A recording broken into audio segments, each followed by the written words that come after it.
Assalamualaikum warahmatullahi wabarakatuh. Waalaikumsalam warahmatullahi wabarakatuh. Bagaimana kabarnya hari ini, Pak? Alhamdulillah baik, Pak. Ya, alhamdulillah ya. Kita sampai hari ini masih diberi kesehatan. Ya, insya Allah kita tetap senantiasa diberi kesehatan oleh Allah Subhanahu Wa Taala agar kita dapat bisa melaksanakan aktivitas kita sebagaimana biasa. Amin ya. Amin. Oke, baik Pak. Pada kegiatan kita pada hari ini, yakni pendampingan individu kelima. Alhamdulillah kita sudah masuk pada pendampingan individu kelima ya. Iya, Pak. Dan tidak lama lagi kegiatan program guru penggerak ini akan berakhir. Insya Allah Bapak bisa mengakhiri kegiatan guru penggerak ini dengan hasil yang memuaskan. Insya Allah. Insya Allah, amin. Baik Pak, pada pendampingan individu 5 ini, yang pertama ingin saya tanyakan kepada Bapak, apakah Bapak sudah tahu apa saja yang menjadi fokus pada pendampingan individu 5 ini? Siap. Sudah, Pak. Ya, Fokus untuk pendampingan 5 ini yaitu mungkin dalam kegiatan supervisi akademik, Pak. ya, betul. Yaitu mengenai tentang hasil observasi yang sudah dilakukan, kemudian kegiatan pelaksanaan pasca observasi mungkin yang akan dilaksanakan hari ini di kegiatan pendampingan individu kelima. Mungkin itu fokus kegiatan pada PI 5 pada hari ini, Pak.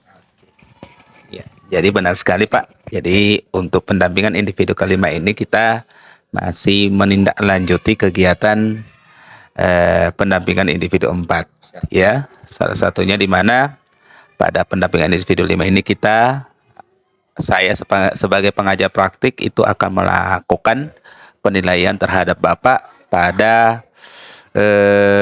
kegiatan pasca observasi.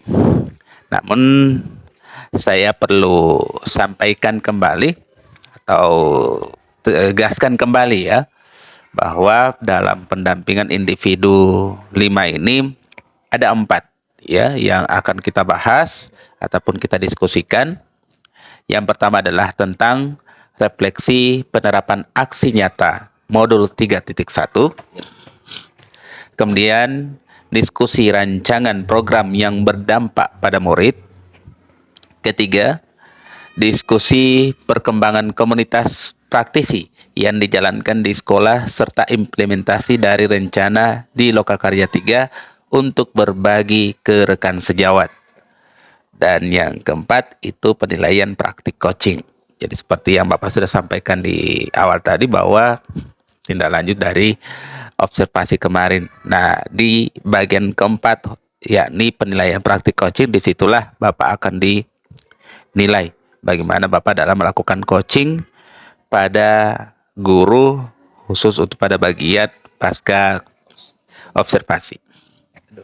Sekarang yang ingin saya tanyakan kepada Bapak, apa saja proses yang berjalan selama 1 bulan terakhir dan rencana tindak lanjut dari pendampingan sebelumnya, serta hal-hal yang dianggap sebagai capaian selama 1 bulan terakhir. Jadi yang pertama yang ingin saya minta Bapak menjawab dulu, apa saja proses yang sudah berjalan selama 1 bulan terakhir. Itu dulu Pak yang dijawab. Baik, untuk kegiatan yang sudah berjalan pada 1 bulan terakhir itu, mungkin pada 1 bulan terakhir ini ada beberapa kegiatan sudah dilaksanakan, yaitu mungkin itu pelaksanaan supervisi akademik, yaitu di mana ada kegiatan tahapan pra-observasi, observasi, dan mungkin hari ini adalah kegiatan lanjutan atau tindak lanjut dari kegiatan itu, yaitu kegiatan pasca observasi. Kemudian berikutnya itu mengenai tentang pengambilan keputusan, yang dimana pada kegiatan tersebut itu mewawancarai kepala sekolah. Di sini pada kegiatan itu saya mengambil 3 kepala sekolah, yaitu kepala sekolah dari instansi sendiri, yaitu dia dari SDN 1 Bulawah, kemudian kepala sekolah dari SDN 4 Bulawah, dan kepala sekolah dari SDN 6 Bulawah dalam pengambilan keputusan yang berbasis nilai-nilai kebajikan sebagai pemimpin. Itu kegiatan yang sudah dilakukan pada 1 bulan terakhir. Kemudian untuk tindak lanjutnya, Oke, sekarang untuk rencana tindak lanjut dari pendampingan sebelumnya, kira-kira apa yang sudah Bapak lakukan untuk rencana tindak lanjut pada pendampingan sebelumnya? Silakan, Pak.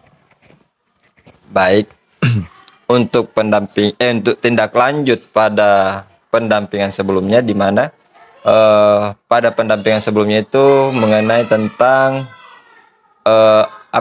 kegiatan coaching, ya kan Pak, kegiatan coaching. Nah, untuk kegiatan tindak lanjutnya itu yaitu sudah dilaksanakan, itu di mana sudah melaksanakan coaching kepada sesama rekan sejawat, kemudian sudah dilaksanakan coaching kepada kepala sekolah yaitu dalam pengambilan keputusan. Kemudian untuk tindak lanjut berikutnya itu bagaimana bisa memperdalam pemahaman dan keterampilan dalam pelaksanaan coaching. Mungkin Pak. Nah, sekarang hal-hal apa saja yang dianggap sebagai capaian selama 1 bulan terakhir ini? Baik, hal-hal yang sudah saya anggap yang saya capai adalah yaitu adanya keterampilannya saya atau mampunya saya dalam keterampilan coaching, di mana itu menjadi suatu menjadi suatu kebanggaan untuk diri sendiri, itu dengan kegiatan mengikuti program guru penggerak ini yang sebelumnya saya tidak tahu apa ini coaching, bagaimana untuk pelaksanaannya, dan alhamdulillah dari kegiatan tersebut saya sudah bisa mempunyai keterampilan dalam kegiatan coaching serta mempunyai pengetahuan bagaimana pengambilan keputusan yang seharusnya. Oke, baik sekali, luar biasa Pak ya. Jadi sudah banyak yang Bapak sudah dapatkan di dalam 1 bulan terakhir ini, terutama tadi saya menggarisbawahi Bapak banyak di mana di situ menyampaikan Bapak sudah melakukan coaching kepada guru, rekan sejawat, dan juga sudah melakukan coaching juga kepada kepala sekolah dalam pengambilan keputusan. Dan juga Bapak juga menyampaikan dalam 1 bulan ini juga sudah mendapatkan capaian di mana Bapak mulai terampil ya dalam melakukan coaching. Nah, ini perlu saya apresiasi. Alhamdulillah Bapak sudah banyak perkembangan dalam mengikuti guru penggerak ini, khususnya tentang pemahaman dan pengetahuan dalam konsep-konsep yang di guru penggerak. Nah, sekarang Pak, kemarin kan sebelum PI 5 itu kan ada tugas di mana Bapak harus melakukan pra-observasi ataupun supervisi akademik ya, yang diawali dengan pra-observasi dan juga observasi. Nah, kira-kira dokumen daripada kegiatan itu ada tidak Pak? Untuk kegiatan supervisi akademik mengenai masalah dokumentasi itu sudah saya siapkan dalam bentuk video. Ada video mengenai pra-observasi, ada kegiatan observasi, dan itu saya sudah dokumentasikan dalam bentuk video. Kemudian untuk pendukung lainnya itu adanya dokumentasi masalah dokumen mengenai tentang lembar observasi yang saya lakukan di dalam kelas atau dalam kegiatan observasi. Baik sekali ya. Jadi untuk dokumen-dokumen tersebutnya sebentar itu akan saya kumpul Pak ya. Karena saya itu memiliki rubrik penilaian atas kegiatan coaching yang sudah Bapak lakukan dari 3 tahapan tadi ya, 3 tahapan dalam supervisi akademik. Jadi harap Bapak mengirim videonya, kemudian juga lembar penilaiannya ya, lembar penilaiannya. Baik Pak, kita lanjut lagi. Nah, sekarang kita akan fokus pada diskusi tentang penerapan aksi nyata modul 3.1. Nah, jadi ingat-ingat kembali kira-kira pada modul 3.1 itu Bapak sudah belajar tentang apa? Nah, kira-kira Bapak masih ingat pada modul 3.1 itu pelajarannya tentang apa? Pada kegiatan atau pembelajaran modul 3.1 itu, di situ diberikan pemahaman tentang pengambilan keputusan yang berdasarkan nilai-nilai kebajikan.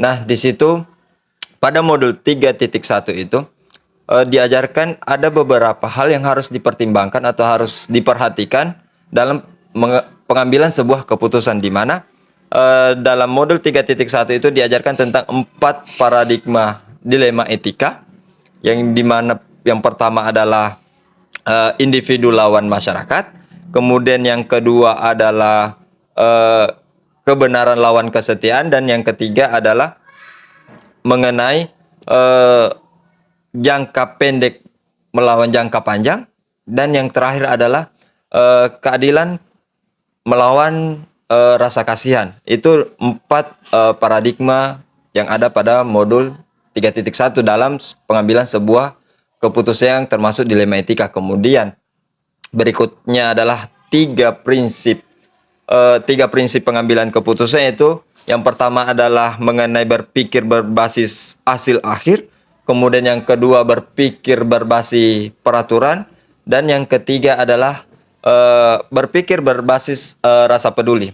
Kemudian di balik 4 paradigma, 3 prinsip, kemudian ada 9 langkah pengambilan dan pengujian keputusan, di mana sebelum diputuskan atau sebelum diambil sebuah keputusan itu harus melalui 9 langkah pengambilan dan pengujian keputusan.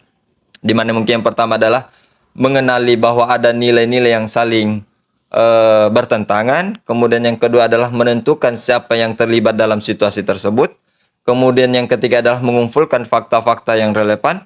Dan yang keempat ini adalah pengujian benar atau salah. Di situ ada uji legal, uji regulasi, uji intuisi, uji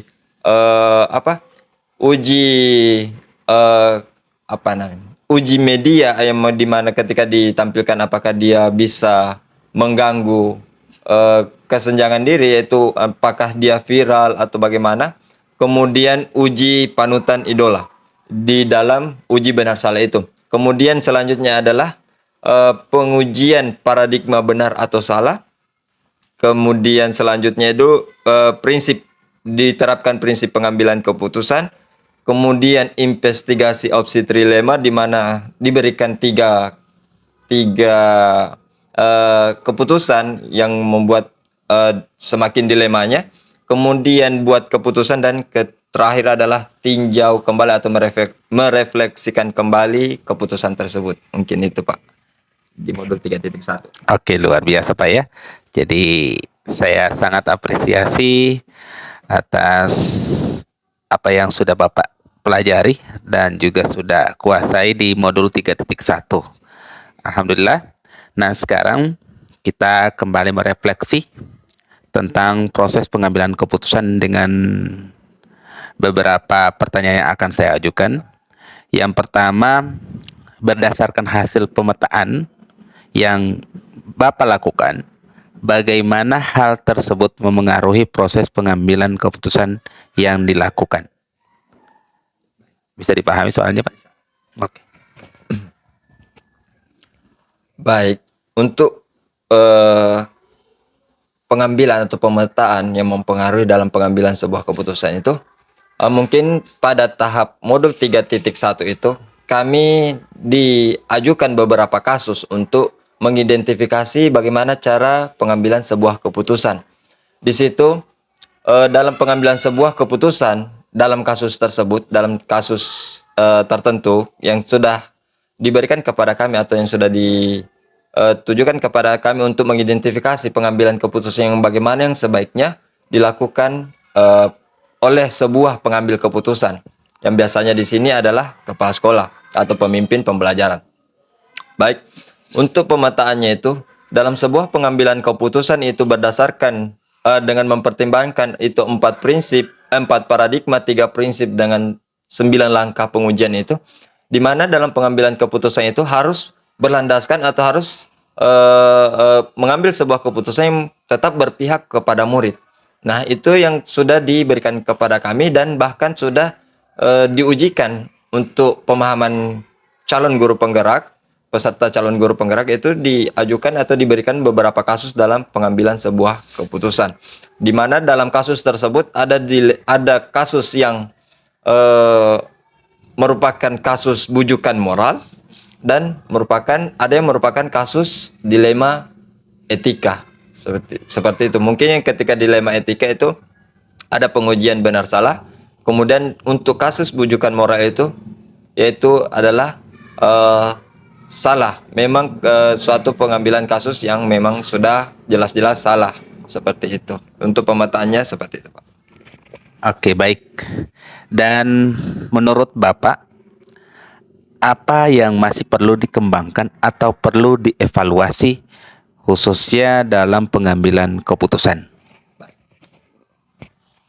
Yang perlu dievaluasi atau yang perlu dikembangkan dalam pengambilan sebuah keputusan yaitu bagaimana cara bisa berpikir atau mempertimbangkan rasa keadilan untuk semua peserta, apalagi menyangkut masalah jangka panjang untuk sebuah kesuksesan satu instansi, di mana di situ harus lebih dikembangkan bagaimana cara berpikir atau cara pemahaman untuk pengambilan sebuah keputusan. Karena seperti yang diketahui dalam sebuah pengambilan keputusan tersebut pasti ada yang merasa tidak setuju, ada yang setuju, karena namanya sebuah pengambilan berarti harus ada yang dikorbankan.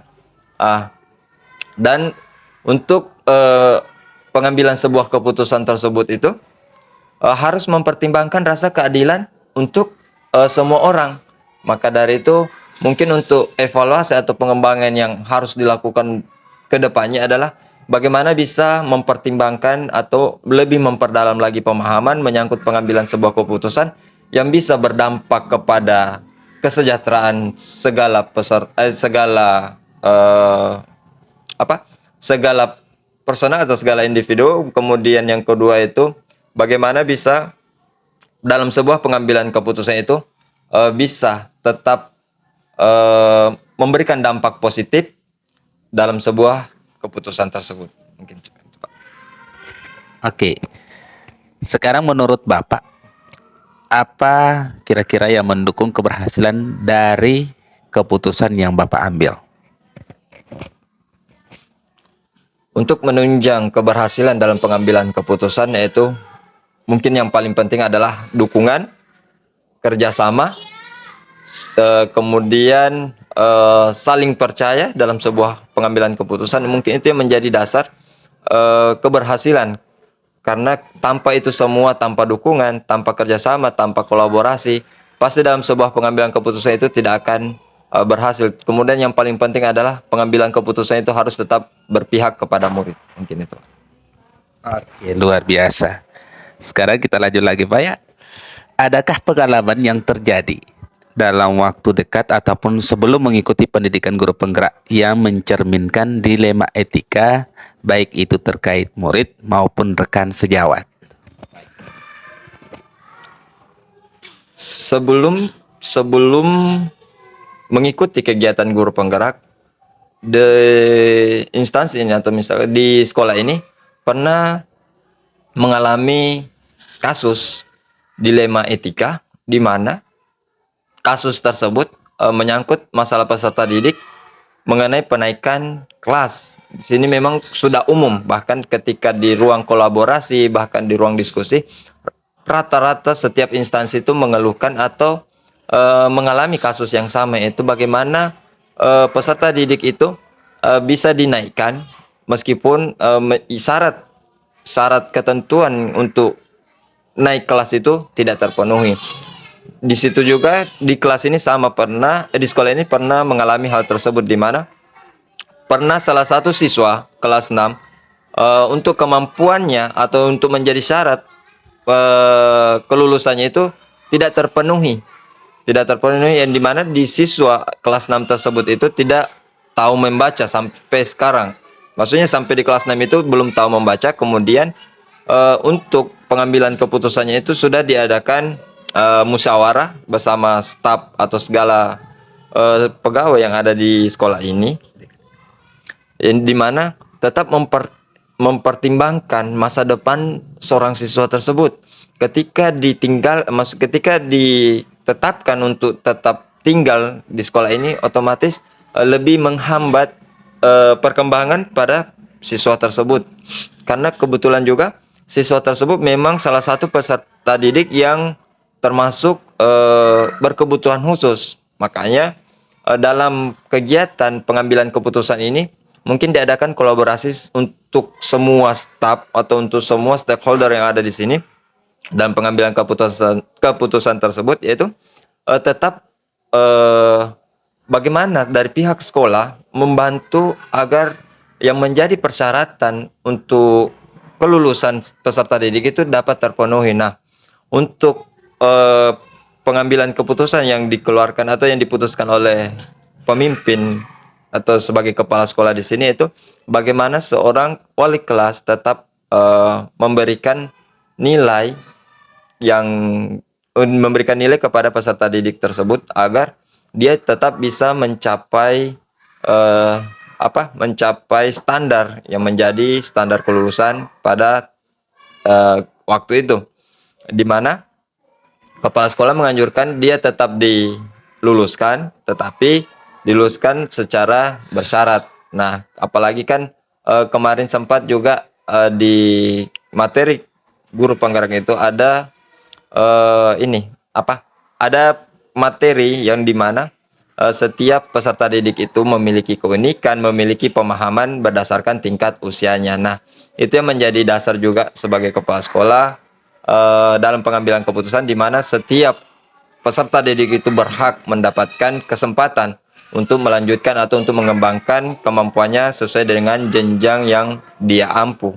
Nah, maka dari itu dari segi prinsip dilaksanakan dari penerapan itu tiga prinsip, 4 paradigma, akhirnya yang sebenarnya yang sebelum ini memasuki guru penggerakan, maksudnya sebelum mengetahui ternyata dalam pengambilan keputusan itu sudah termasuk 4 paradigma dan 3 prinsip itu, namun lebih jelasnya pemahaman itu nanti ketika didapatkan materinya pada modul 3.1. Tapi sebelum itu memang sudah ada, maksudnya sudah memang diberikan pemahaman itu, cuman kan belum jelas ternyata ini sudah termasuk di 4 paradigma, 3 prinsip. Nah, untuk dasar pengambilan keputusan dalam kasus itu, yaitu di mana kepala sekolah melihat rasa kasihan dan maksudnya berasa empati kepada siswa tersebut ketika tetap dikasih tinggal di kelas 6. Nah, maka dari itu untuk pengambilan keputusannya itu tetap diluluskan, tetapi tetap ada kesepakatan dari pihak sekolah dan keluarga atau wali, yaitu di mana untuk jenjang berikutnya itu lebih dari pihak keluarga itu lebih tetap lebih memperhatikan lagi kemampuan dari anak tersebut. Nah, untuk pemenuhan kriteria standar kelulusannya itu mungkin diberikan berbagai tugas untuk membantu menaikkan nilainya atau mendapatkan nilai yang menjadi standar kelulusan tersebut.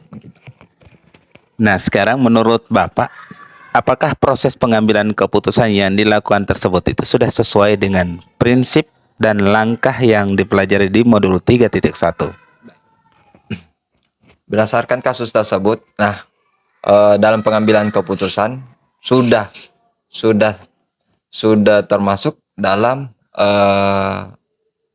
penerapan 4 paradigma, 3 prinsip dan langkah pengujian dan pengambilan keputusan. Dan itu nanti lebih detail pemahamannya itu ketika sudah mendapatkan ilmunya atau materinya.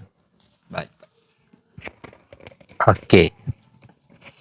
Sekarang menurut Bapak, apa yang perlu dikembangkan atau perlu dievaluasi dari proses pengambilan keputusan tersebut? Jadi masih menyangkut pertanyaan yang di sebelumnya tadi ya.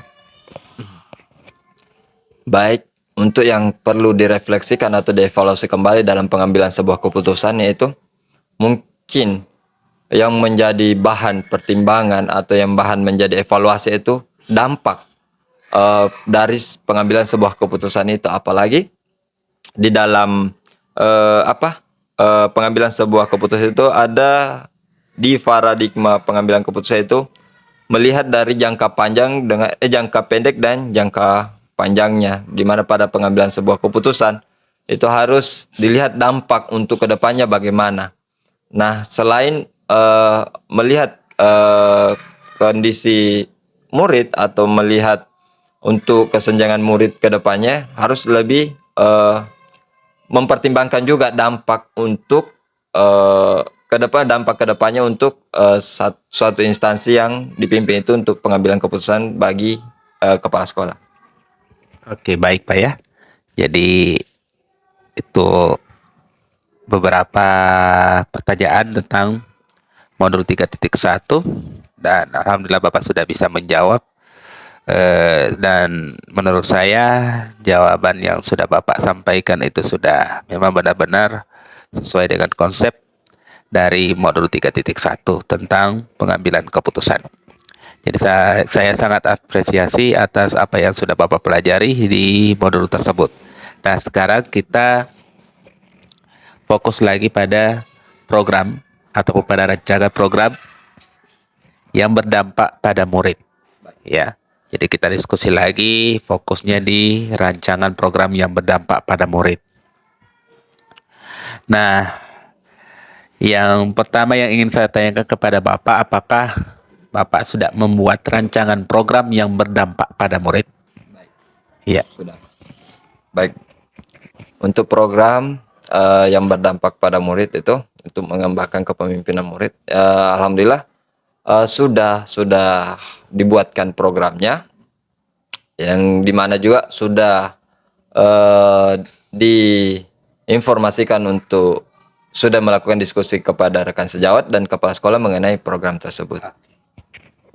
Nah, bisa Bapak jelaskan apa tujuan dari program yang Bapak rancang dalam kaitan terhadap murid?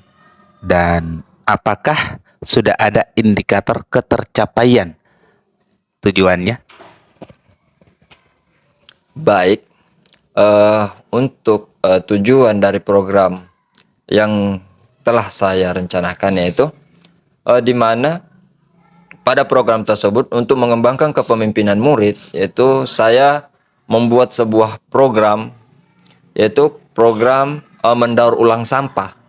Karena seperti yang dilihat juga kondisi di sekolah ini berada di tengah-tengah kecamatan atau menjadi pusat kecamatan, dari setiap kegiatan pasti dilaksanakan di sekitaran sekolah ini, yang karena kebetulan berada di sekitaran lapangan kecamatan. Nah, karena kurangnya juga kesadaran, masih kurangnya kesadaran peserta didik mengenai sampah, makanya saya mengambil sebuah keputusan atau membuat program, yaitu bagaimana sampah yang pertama ini tidak digunakan atau tidak dikembangkan menjadi suatu yang bisa bermanfaat untuk peserta didik, itu di mana di situ bisa mengembangkan kepemimpinannya, lebih mengasah lagi kreativitas seorang peserta didik, kemudian bagaimana dia bisa lebih berkreasi lagi. Kemudian untuk implementasi ketercapaiannya itu mungkin sampai sekarang belum, karena sampai sekarang program itu masih dalam tahap gagasan atau masih dalam tahap rencana, dan nanti kemarin juga baru disampaikan, dan mungkin insya Allah kedepannya itu sudah bisa diterapkan. Apalagi ada beberapa program juga yang sempat disuarakan kepada kepala sekolah dan rekan sejawat, yang dimana itu salah satunya juga itu mengenai tentang melestarikan bahasa Gorontalo. Itu juga sudah sempat dibicarakan bagaimana seorang peserta didik itu bisa melestarikan budaya lokalnya. Karena seperti yang dilihat sekarang ini, kebanyakan juga peserta didik sekarang sudah tidak paham atau sudah tidak tahu lagi mengenai bahasa daerahnya sendiri atau bahasa lokalnya. Nah, itu mungkin juga salah satu program dalam mungkin waktu dekat ini akan diintegrasikan ke siswa. Yaitu pertama itu bagaimana bisa mendaur ulang sampah, kemudian bagaimana bisa membudayakan kembali bahasa daerah yang sudah menjadi ciri khas dalam satu daerah. Mungkin itu, Pak. Nah, apakah keseluruhan proses yang sudah Bapak lakukan itu sudah sesuai untuk mencapai tujuan pada murid?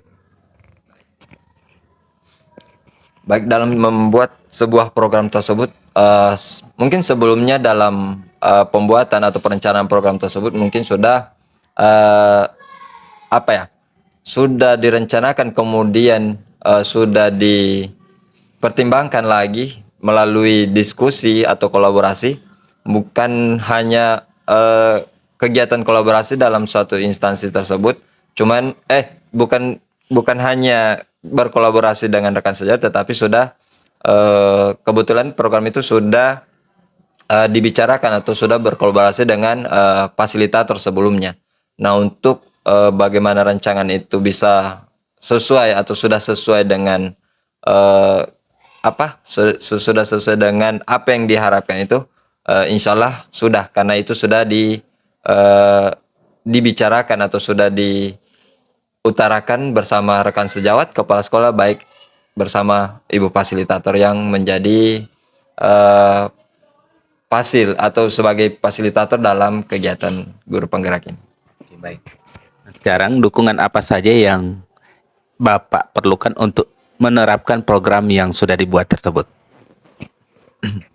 Baik, mengenai dukungan, otomatis yang diperlukan adalah kerjasama antara rekan sejawat atau semua segala pihak yang terkait dalam menerapkan atau menjalankan program tersebut. Dan alhamdulillah di sini saya juga sudah mendapatkan respon baik kepada dari kepala sekolah sebagai pemimpin dan rekan sejawat yang bisa membantu berkolaborasi menjalankan program tersebut. Oke.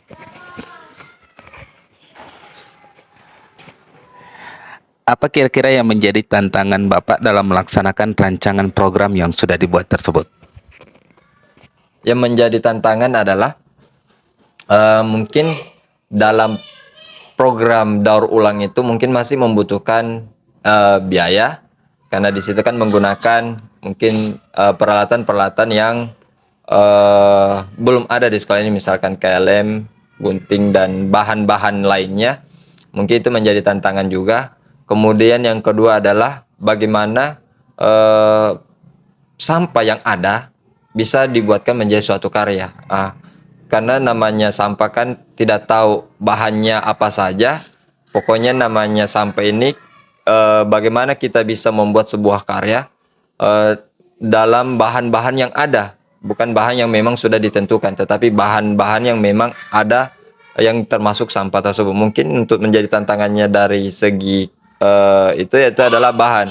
Bagaimana bisa mengolah bahan tersebut menjadi sebuah karya. Kemudian yang kedua adalah menyangkut biaya. Mungkin di sini juga menjadi tantangan tersendiri, yaitu bagaimana bisa memenuhi segala kebutuhan yang diperlukan mungkin. Nah, tadi Bapak kan sudah menyampaikan beberapa tantangan, biaya, dan juga bahan. Nah, kira-kira apa yang Bapak bisa lakukan untuk menghadapi tantangan tersebut? Nah, untuk mengantisipasi tantangan tersebut, mungkin di sini saya akan mencoba berkolaborasi dengan orang tua siswa. Bagaimana bisa orang tua siswa membantu atau mendorong program ini bisa berjalan. Nah, mungkin di situ adanya keterlibatan orang tua dalam proses program ini. Kemudian yang kedua adalah tetap menjalin kerjasama antara rekan sejawat, apalagi masalah biaya. Mungkin di sini tetap berkolaborasi dengan bendahara sekaligus pemimpin sekolah untuk bagaimana bisa memenuhi kebutuhan yang menjadi kebutuhan dalam program tersebut. Kemudian untuk mengantisipasinya juga itu adalah bagaimana bisa membuat kesepakatan antar siswa supaya bisa berjalannya program yang diinginkan ini secara baik. Oke, baik Pak ya. Nah, sekarang selesai diskusi kita tentang rancangan program yang berdampak pada murid. Mungkin sebelum kita lanjutkan pada diskusi tentang perkembangan komunitas praktisi,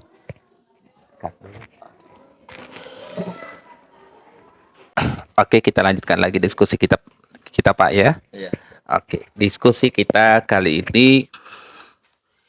ini akan fokus pada perkembangan komunitas praktisi. Nah, jadi diskusi ini adalah merupakan tindak lanjut dari implementasi rencana Lokakarya 2 untuk berbagi ke rekan sejawat. Jadi mungkin Bapak masih ingat di Lokakarya 2 itu kita sudah belajar tentang merintis ya komunitas praktisi. Dan juga kita sudah belajar bagaimana berbagi atau strategi berbagi dalam komunitas praktisi tersebut. Nah, pertanyaannya Pak adalah, apakah Bapak sudah merintis komunitas praktisi di lingkungan sekolah dan sekitarnya? Jika ada, bagaimana peran komunitas ini terhadap proses belajar Bapak? Silakan.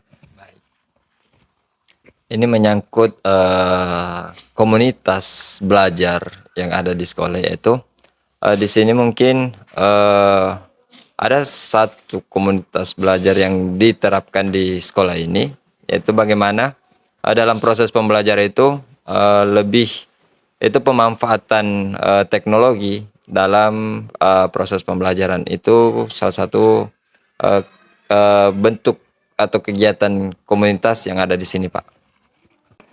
Oke, kita lanjutkan Pak untuk pertanyaan yang berikut. Nah, kira-kira pada komunitas belajar tersebut ataupun komunitas praktis tersebut, apa saja perubahan yang menyenangkan yang Bapak alami dari rekan di komunitas belajar tersebut?